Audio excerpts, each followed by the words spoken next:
नमस्कार दोस्तों, आप देख रहे हैं स्टील न्यूज़ यूट्यूब चैनल। स्वागत है आपका इस वीडियो में।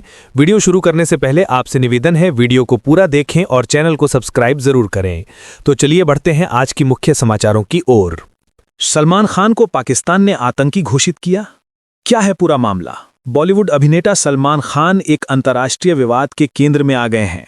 हाल ही में सऊदी अरब में एक कार्यक्रम के दौरान उन्होंने बलूचिस्तान को पाकिस्तान से अलग एक देश के रूप में उल्लेख किया, जिसके बाद पाकिस्तान सरकार तिलमिला उठी है। शहबाज सरकार ने इस बयान को गंभीरता से लेते हुए सलमान खान को आतंकी घोषित कर दिया है। पूरा मामला सलमान खान के सऊदी अरब में आयोजित जॉय फोरम 2025 में दिए गए एक भाषण से जुड़ा है। सोशल मीडिया पर वायरल हुए एक वीडियो में सलमान ये कहते हुए सुने जा सकते हैं, ये बलूचिस्तान के लोग हैं, अफगानिस्तान के लोग हैं, पाकिस्तान के लोग हैं, हर कोई सऊदी अरब में मेहनत से काम कर रहा है। इस बयान में उन्होंने बलूचिस्तान का नाम पाकिस्तान से अलग लिया। पाकिस्तान सरकार ने इसे अपनी संप्रभुता पर हमला मानते हुए कड़ी आपत्ति जताई। गृह विभाग ने 4th शेड्यूल में शामिल करके कड़ी आपत्ति जताई, उन्हें आतंकी घोषित कर दिया है, जिससे पाकिस्तान में उनके खिलाफ कानूनी कार्रवाई का रास्ता खुल गया है।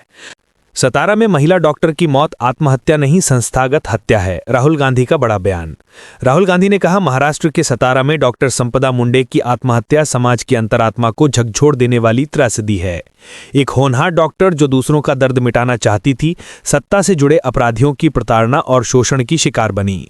रिपोर्ट्स के अनुसार बीजेपी से जुड़े प्रभावशाली लोग उस पर भ्रष्टाचार का दबाव डाल रहे थे। यह घटना बीजेपी सरकार के अमानवीय और संवेदनहीन चेहरे को उजागर करती है। हम पीड़ित परिवार के साथ हैं। हर बेटी के लिए अब डर नहीं, न्याय चाहिए। कटिहार में तेजस्वी यादव का बड़ा बयान। कहा, सत्ता में आते ही वक्फ कानून को कूड़े में फेंक देंगे। बिहार विधानसभा चुनाव के बीच आरजेडी नेता और महागठबंधन के मुख्यमंत्री उम्मीदवार तेजस्वी यादव ने कटिहार में एक बड़ा बयान दिया है। उन्होंने कहा कि अगर बिहार में महागठबंधन की सरकार बनी तो केंद्र सरकार द्वारा पारित वक्फ संशोधन अधिनियम को कूड़ेदान में फेंक दिया जाएगा। तेजस्वी यादव का यह बयान कटिहार में आयोजित चुनावी सभा के दौरान आया, जहां उन्होंने केंद्र की नीतियों और राज्य में शिक्षा, स्वास्थ्य और रोजगार के मुद्दे पर हमला किया।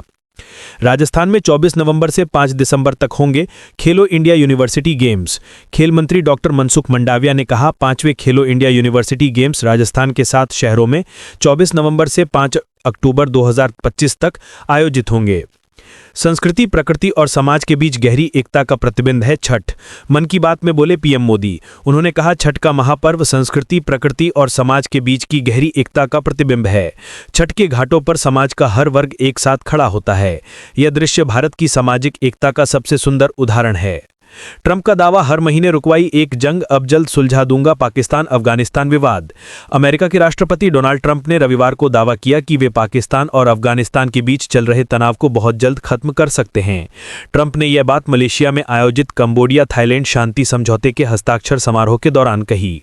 ट्रंप ने कहा, जैसा कि आप जानते हैं, मेरी सरकार ने सिर्फ 8 महीनों में 8 युद्ध खत्म किए हैं। हम हर महीने एक युद्ध खत्म कर रहे हैं। अब सिर्फ एक बचा है, पाकिस्तान और अफगानिस्तान का विवाद, लेकिन मैं उसे भी बहुत जल्दी सुलझा लूंगा। बिहार में बहुत मजबूती से चुनाव लड़ रहा है महागठबंधन। पूरे देश के लिए बहुत ही आशाजनक नतीजे आएंगे, है डिंपल यादव। समाजवादी पार्टी की सांसद डिंपल यादव ने आज कहा कि बिहार में महागठबंधन बहुत मजबूती से चुनाव लड़ रहा है और जब नतीजे आएंगे तो आप देखेंगे कि नतीजे बहुत ही आशाजनक होंगे। पूरे देश के लिए बहुत ही आशाजनक नतीजे आएंगे। आसियान मित्रों के साथ मजबूती से खड़ा है भारत। 23वें आसियान समिट में बोले पीएम मोदी। प्रधानमंत्री नरेंद्र मोदी ने 22वें आसियान भारत शिखर सम्मेलन में भाग लिया। उन्होंने आसियान देशों के साथ भारत के सांस्कृतिक और व्यापारिक संबंधों को मजबूत करने की बात कही। पीएम मोदी ने 2026 को आसियान भारत समुद्री की आगे की सहयोग वर्ष घोषित किया और एक्ट ईस्ट नीति का उल्लेख किया। उन्होंने कहा कि भारत आसियान के साथ हर आपदा में खड़ा है। बीजेपी करती है नफरत की राजनीति। मुकेश सहनी बोले, बिहार को विजन वाला मजबूत सीएम चाहिए। विकासशील इंसान पार्टी वीआईपी के संस्थापक मुकेश सहनी ने कटिहार, अररिया और किशनगंज में महागठबंधन के प्रत्याशियों के लिए चुनावी सभाएं की। उन्होंने भाजपा पर नफरत की राजनीति करने का आरोप लगाया और महागठबंधन को जिताने की अपील की। भाजपा पर निशाना साधते हुए कहा कि भाजपा शुरू से ही नफरत की राजनीति करती रही है। कभी इसने धर्म के नाम पर तो कभी जातियों के नाम पर समाज को बांटने का काम किया है। उन्होंने लोगों को महागठबंधन के प्रत्याशियों को विजय बनाने की अपील करते हुए कहा कि आज बिहार को कमजोर नहीं बल्कि मजबूत मुख्यमंत्री की जरूरत है, जिसके पास बिहार बदलने का विजन न हो। अयोध्या के सांसद अवधेश प्रसाद बिहार चुनाव में करेंगे प्रचार, महागठबंधन की सरकार बनाने के लिए मांगेंगे वोट। सपा सांसद अवधेश प्रसाद ने कहा, समाजवादी पार्टी की तरफ से करीब 20 नेताओं को बिहार जाने के लिए सूची जारी की गई है, जिसमें मेरा भी नाम है। तो मैं वहां के नेताओं से आज हमारी कहां उपयोगिता है, हमारी कहां सभाएं लगाई जाएंगी और हम अपनी बात जनता को पहुंचा सकें, जैसे ही वहां का कार्यक्रम मेरे पास आएगा मैं उस आधार पर बिहार पहुंच जाऊंगा। महागठबंधन के सीएम पद के उम्मीदवार और आरजेडी नेता तेजस्वी यादव की एनएडीए के चुनावी वादों पर प्रतिक्रिया। महागठबंधन के सीएम पद के उम्मीदवार और आरजेडी नेता तेजस्वी यादव ने एनएडीए के चुनावी वादों पर प्रतिक्रिया देते हुए कहा, हम जो कहते हैं वह करते हैं। 2 करोड़ रोजगार, 15 लाख नोटबंदी, startup India, make in India, इन सब का क्या हुआ? एनडीए सिर्फ गाली गलौच और नकारात्मकता फैलाता है, जबकि हमारा ध्यान काम पर है। 20 साल के सुस्त शासन के बाद बिहार की जनता बदलाव के लिए आतुर है। हम अगले 5 सालों की अपनी योजनाओं से जनता को अवगत कराने के लिए पूरे राज्य में यात्रा कर रहे हैं। एनएडीए को पहले अपना सीएम चेहरा बताना चाहिए। 8,000 स्कूलों में एक भी छात्र नहीं, लेकिन तैनात हैं 20,000 शिक्षक। शिक्षा मंत्रालय ने उठाए गंभीर सवाल। स्कूलों में शिक्षकों की कमी पर उठते सवाल के बीच शिक्षा मंत्रालय ने राज्यों में शिक्षकों की असमान तैनाती को लेकर गंभीर सवाल उठाए हैं। साथ ही राज्यों को आईना दिखाने के लिए 2 तस्वीर भी पेश की हैं, जिसमें करीब 8,000 स्कूल ऐसे हैं जहां एक भी बच्चों का नामांकन नहीं है, लेकिन फिर भी उन स्कूलों में 20,000 से अधिक शिक्षकों की तैनाती दी गई है। यानी ऐसे स्कूलों में औसतन 2.5 शिक्षक हैं जो बैठे बैठे वेतन पा रहे हैं। वहीं दूसरी ओर देश के 1 लाख से अधिक स्कूल ऐसे हैं जो एक शिक्षक के भरोसे चल रहे हैं, जिसमें पढ़ने वाले बच्चों की संख्या 33 लाख से अधिक है।